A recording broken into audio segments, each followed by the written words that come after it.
السلام علیکم ناظرین، بلال احمد تبصرہ UK کے ساتھ۔ ناظرین، پاکستان اور افغانستان کے حالات آج کل بہت کشیدہ ہیں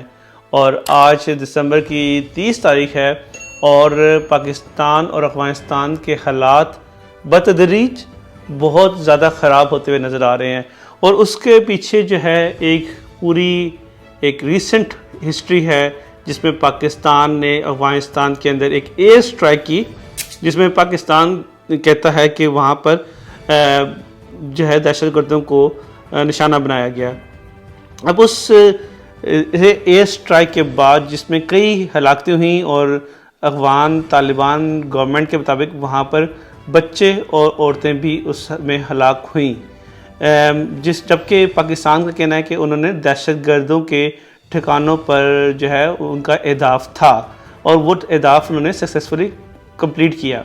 لیکن اس کے بعد اگر آپ سوشل میڈیا کو دیکھیں، آئی ڈونٹ نو کہ اس میں جو یہاں کا پاکستان کا جو مین اسٹریم میڈیا ہے وہ تو نہیں، لیکن پاکستان کی سوشل میڈیا پر جو ہے پاکستان کے خلاف ایک بڑی مہم چل پڑی ہے افغانستان کے طرف سے، جس میں افغانستان کے ٹینکس، افغانستان کے ہیلی کاپٹرز، افغانستان کی فورسز کو دکھایا جا رہا ہے کہ وہ پاکستان کے بارڈر کی طرف پیش قدمی کر رہے ہیں اور انہوں نے اعلان جنگ کا اعلان کر دیا ہے۔ کشیدگی کی وجہ سے دونوں ملکوں میں جو ہے اس پہ اثر پڑنا شروع ہو گیا ہے۔ پاکستان میں سرحدی علاقوں میں مزید سیکیورٹی بڑھا دی گئی ہے، وہاں پر بھی آرمی کے دستے پہنچنا شروع ہو گئے ہیں۔ پاکستان کے عوام میں بھی بڑا خوف پھیل گیا ہے، جس طرح میں بتایا کہ جو سرحدی علاقے ہیں وہ افغانستان کی طرف ہوں یا پاکستان کی طرف ہوں، وہاں پر جو ہیں وہ ملٹری موبلائزیشن جو ہے وہ بہت زیادہ بڑھ گئی ہے، جس کی وجہ سے جو ہے ایک خدشہ یہ پایا جا رہا ہے کہ شاید وہ کنونشنل وار نہ ہو، لیکن چونکہ اس میں جو ہے میڈیا ذرائع کے مطابق کہا جا رہا ہے کہ کافی نقصان ہوا ہے TTP کا یا ان کے ہائیڈ آؤٹس پہ جو بمباری کی گئی ہے پاکستان کی ایئر اسٹرائک کی وجہ سے، اور اس کا بدلہ جو ہے وہ جو ہے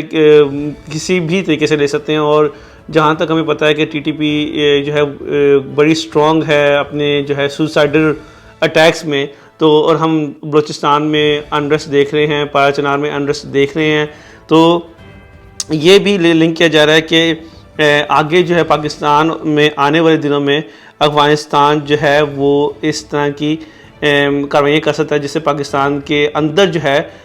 جو امن و امان کی صورتحال کافی حد تک خراب ہو سکتی ہے۔ گو کہ جو افغانی وزیر خارجہ ہیں انہوں نے اس بات پہ زور دیا ہے کہ پاکستان جو ہے بات چیت کے ذریعے اس مسئلے کو حل کرے، لیکن اس سنگین صورتحال کی وجہ سے دونوں ممالک میں مزید کشیدگی بڑھ گئی ہے۔ جو ابھی DG ISPR نے ریسنٹلی پریس کانفرنس کی ہے کچھ دن پہلے، 2 دن پہلے، اس میں انہوں نے اس بات پہ اسٹیٹمنٹ میں یہ دوبارہ یہی کہا ہے کہ آرمی چیف نے کہا ہے کہ ایک پاکستانی کی جان کئی افغان جانوں سے زیادہ ابتر ہے، لیکن دیکھنا یہ ہے کہ یہ اس صورتحال میں کیا پاکستان مزید انریسٹ کا متحمل ہو سکتا ہے۔ جہاں تک عمران خان کی بات ہے، جو بانی PTI ہیں، انہوں نے جو ہے اس ایئر اسٹرائک کی مذمت کی ہے اور انہوں نے کہا ہے کہ اس ایئر اسٹرائک سے جو ہے حالات مزید خراب ہو سکتے ہیں، لیکن جو باقی پارٹیاں جو PDM والی پارٹیاں ہیں بشمول مسلم لیگ نون اور پیپلز پارٹی کے، ان کا خیال یہ ہے کہ اس پہ جو ہے یہ PTI جو ہے وہ اگین جو ہے طالبان اور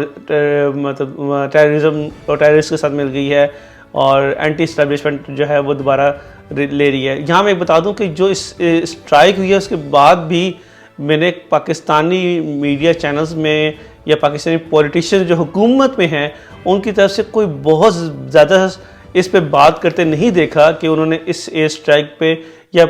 آرمی کے اور ملٹری کے اس ایئر اسٹرائک پر بہت زیادہ جو ہے بڑھ چڑھ کے اس کے حق میں بیان دیا ہو یا بہت زیادہ مخالفت میں کیا، تو کافی میڈیا جو ہے وہ پاکستان افغانستان کے اس کشیدگی کو کافی حد تک وہ جو ہے کنٹرول چل رہا ہے اور آپ اس پہ زیادہ بات میڈیا میں نہیں سن رہے ہیں آج کل۔ تو آگے دیکھتے ہیں کہ پاکستان اور افغانستان کے حالات کس کروٹ بیٹھتے ہیں اور آگے جو ہے آنے والے دنوں مہینوں میں پاکستان اور افغانستان میں حالات میں بہتری آتی ہے یا نہیں۔ تھینک یو فار واچنگ، تب سے UK، السلام علیکم۔